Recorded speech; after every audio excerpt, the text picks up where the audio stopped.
retour dans l'Africa Newsroom. Nous sommes toujours en compagnie d'Abdoulaye Mbouck, chef bureau économique à l'ambassade du Sénégal à Paris en France, Mohamed Ly, qui est le président de l'IPOD, et notre éditorialiste Gratien Rokendikiza. Place tout de suite à notre dossier du jour. Le Sénégal.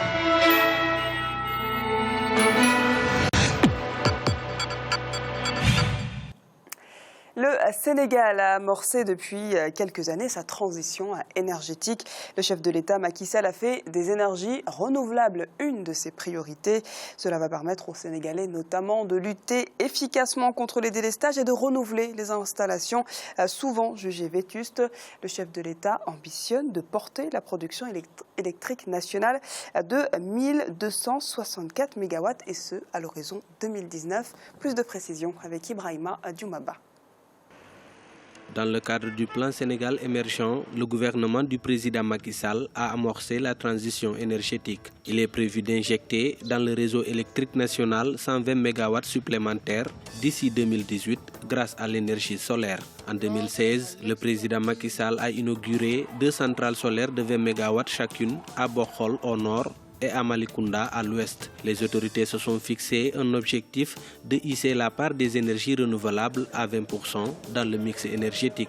D'autres projets sont en cours, notamment la centrale éolienne de Taïba Ndiaye d'une capacité de 150 MW ainsi que les centrales solaires de Mérina Dakhar et de Santhiou Mékhé. À terme, ces infrastructures permettront de dépasser la part de 20% des énergies renouvelables dans le mix énergétique. Entre 2011 et 2016, le parc énergétique sénégalais est passé de 573 MW à 821 MW.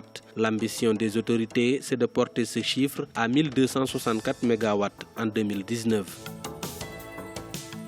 Au cours de l'année 2016, le Sénégal a réceptionné 2 centrales solaires. Cela a permis d'injecter dans le réseau de la Société nationale d'électricité près de 40 MW. La centrale de Bokhol a coûté 17 milliards de francs CFA et celle de Malicounda 22 milliards de francs CFA. Ces 2 ouvrages sont le fruit d'un partenariat public-privé entre l'État du Sénégal et le secteur privé national et des investisseurs étrangers. Que ce soit à Bokhol, que ce soit à Malicounda où on a installé des centrales de plus de 20 mégas chacune, constitue pour nous un signal fort de l'État du Sénégal en matière de développement des énergies renouvelables pour justement renforcer ses contributions en matière d'atténuation aux émissions de gaz à effet de serre au titre des changements climatiques. Avec les résultats attendus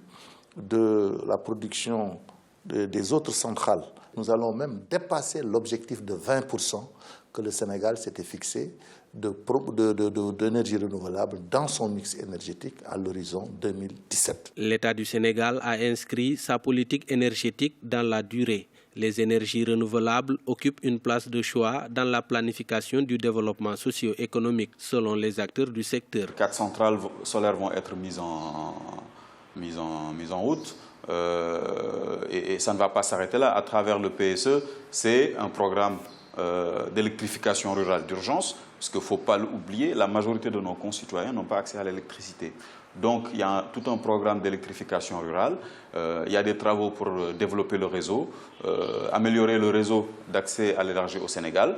Donc ça va dans le bon sens et ça ne va aller que dans ce sens-là. Nous n'avons pas le choix si nous voulons atteindre nos objectifs de développement. Le mix énergétique ouvre la voie à la diversification des sources d'énergie. En plus du solaire, l'éolien et la biomasse seront progressivement mises à contribution dans la production d'électricité. Au Sénégal, d'autres projets sont en cours. C'est notamment le cas des centrales solaires de Mérina Dakhar et de Santhiou Mékhé. Les productions qui seront issues de la centrale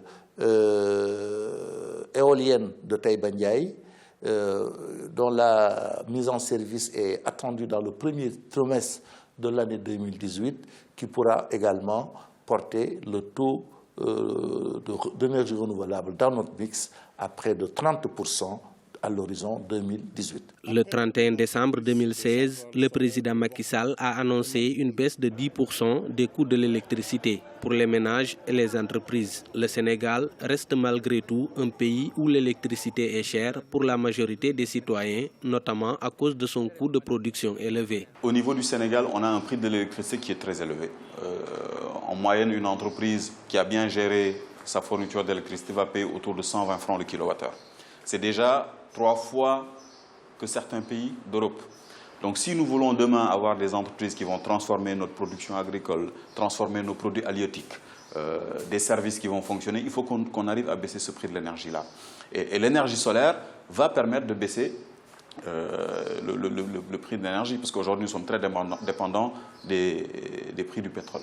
Maintenant, il est évident que pour arriver à des bosses encore plus significatives, il va falloir d'une part développer la production, mais d'autre part recourir de plus en plus à une énergie qui soit disponible, qui soit propre et qui soit également accessible financièrement. Les organisations de la société civile appellent l'État du Sénégal à intégrer la dimension locale dans sa politique de distribution et de répartition de l'électricité, pour notamment connecter les populations riveraines des centrales solaires.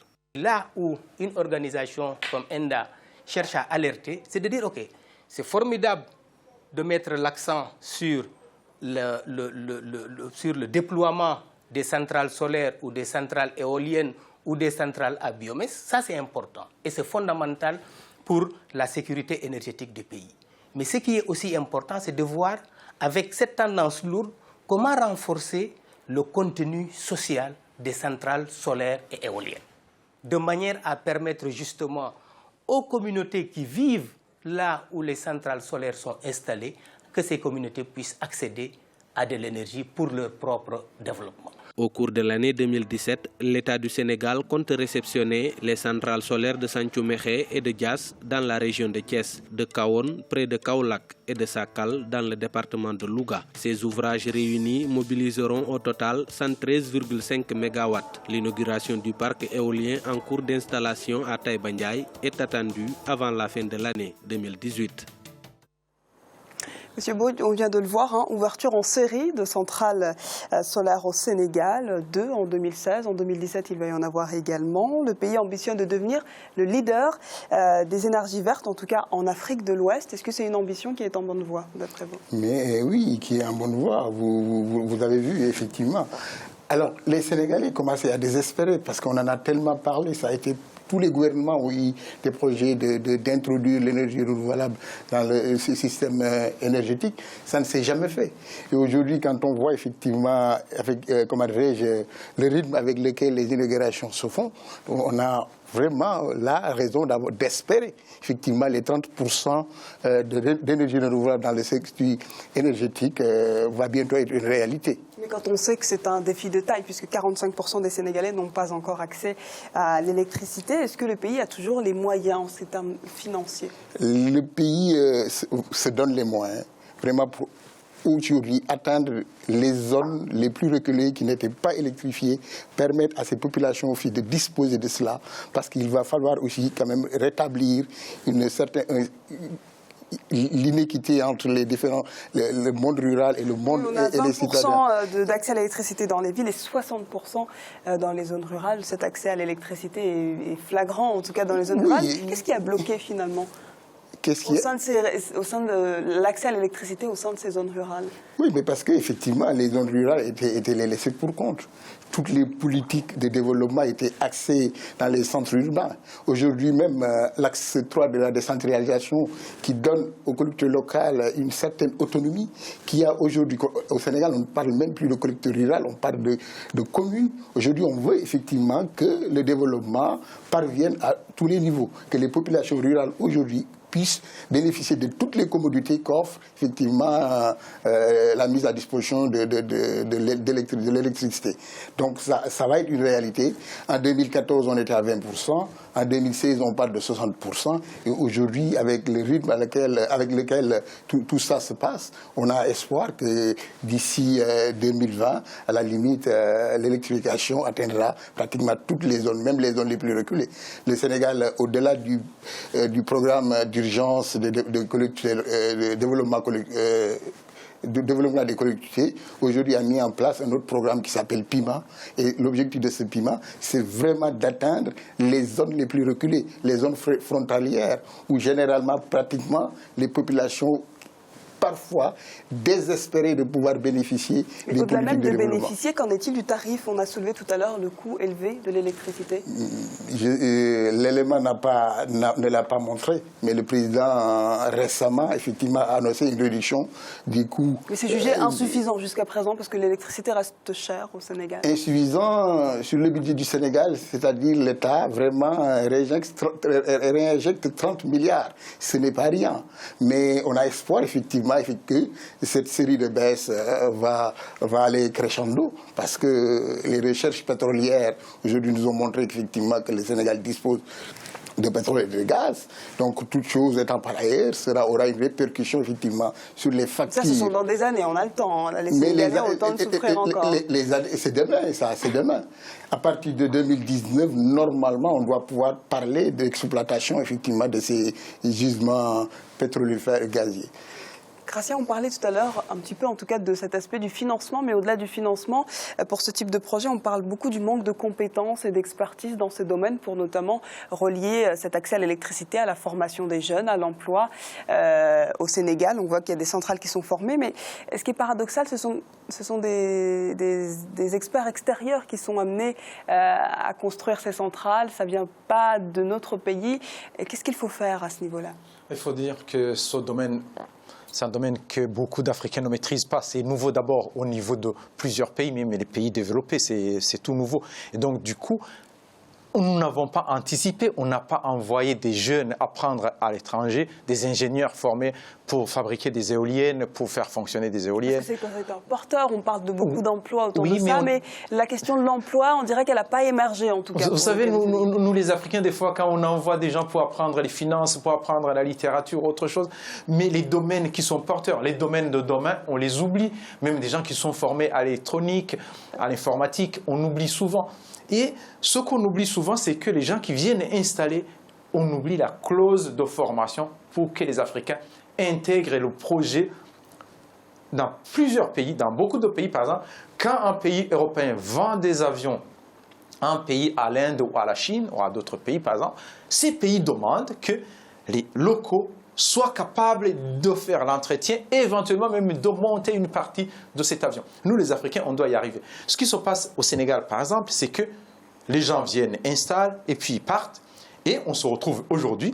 Pourquoi il y a un coût de revient de production d'électricité cher? C'est parce qu'en fait, on a, disons, des centrales qui commencent à vieillir, qui n'ont pas été bien entretenues, du transport d'électricité aussi qui vieillit. Et donc, du coup, il y a beaucoup d'entretien, beaucoup de main-d'œuvre qui coûtent, et les machines consomment beaucoup disons, de kérosène. Et puis, ça consomme beaucoup et le coût de revient augmente.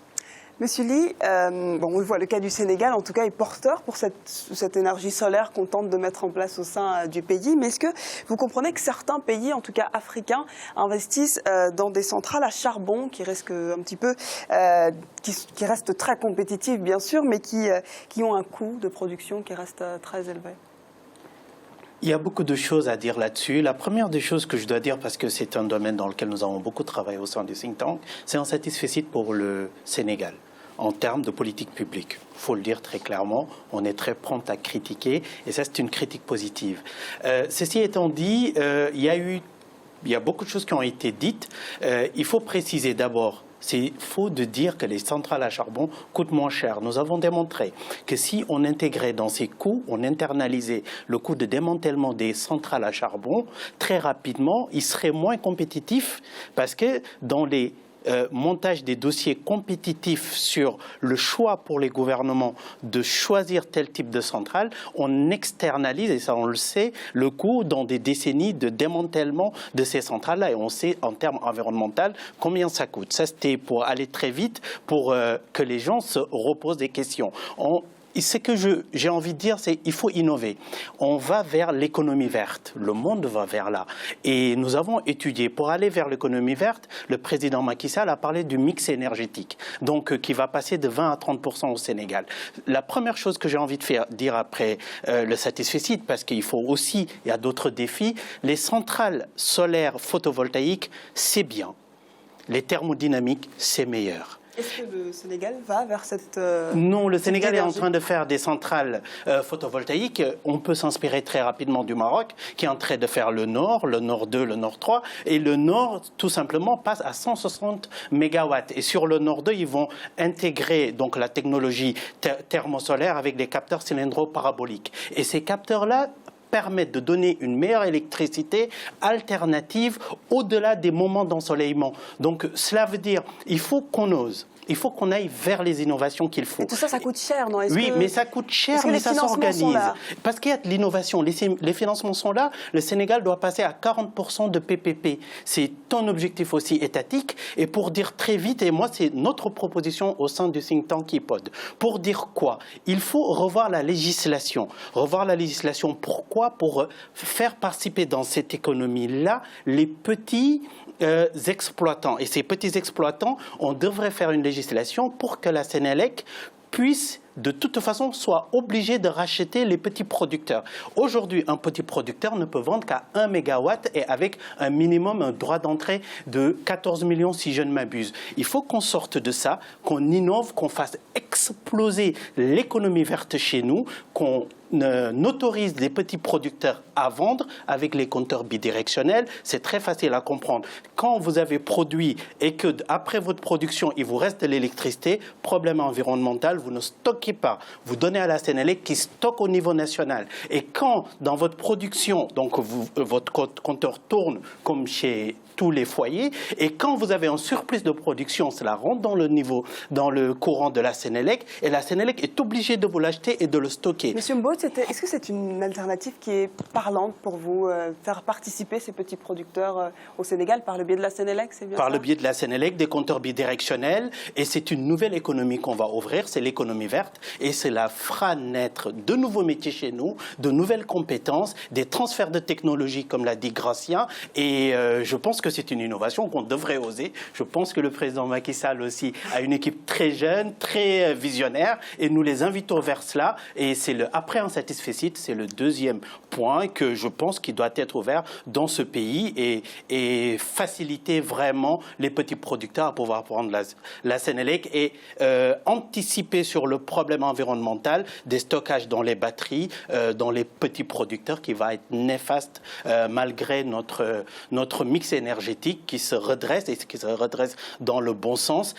Juste pour finir, il y a le ministre qui est allé en Guinée avec la centrale hydraulique de Kelata. Il y a la ligne d'interconnexion. C'est vraiment des projets qui nous donnent grand espoir, nous qui travaillons très sérieusement sur ces études de déficit énergétique et d'interconnexion de réseaux ouest-africains. Tout ce qu'on peut leur dire, c'est plus de sérieux, aller plus loin et tous nos encouragements. Une réponse quant à cette question sur l'innovation, justement, M. Mbot, pour terminer. Alors, ce qu'il faut saluer, c'est que le Sénégal n'a pas mis les charrues avant les bœufs. On savait qu'effectivement, inéluctablement, on allait vers, effectivement, les énergies renouvelables. Donc, tout ce qui devait être fait a été fait. Des lois ont été votées, effectivement. Les opportunités d'affaires ont été posées sur la table et on a demandé à ce que les Sénégalais s'en approprient. Donc, les premiers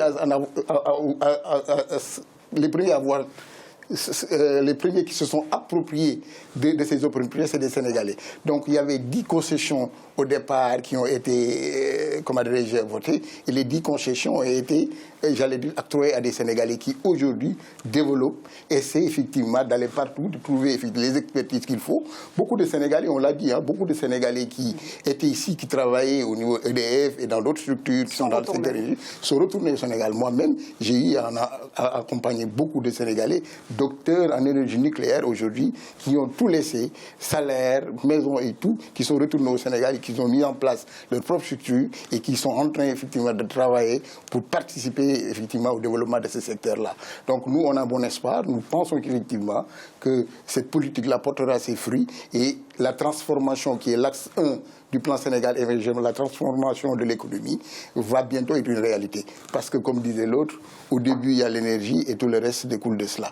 Et le Sénégal l'a compris. Et tous les politiques aujourd'hui qui sont en train d'être initiées, c'est des politiques, effectivement, qui vont dans le sens.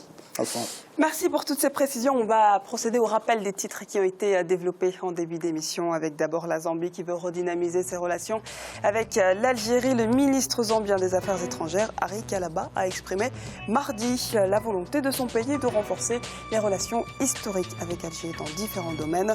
Et puis en Guinée, la session extraordinaire de l'Assemblée nationale a débuté ce 9 février.